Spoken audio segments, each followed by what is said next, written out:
करने के बाद आपकी लिस्टिंग एक्टिव में शो कर रही है, तो उसको अपने मीशो पे कैसे चेक करें।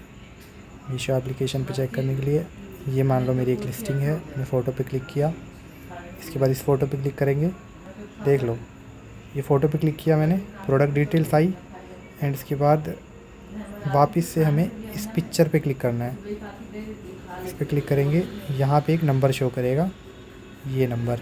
तो ये एस को छोड़ के, जो ये एस लिखा है ना, इसको छोड़ के बाकी डिजिट आप मीशो पे सर्च करना है आपको। करके दिखाता हूँ, ये है 567676 109। ये मीशो आ गया 56। तो देखो ये मैंने सर्च किया 567676 109, सर्च करते ही मेरा प्रोडक्ट आ गया।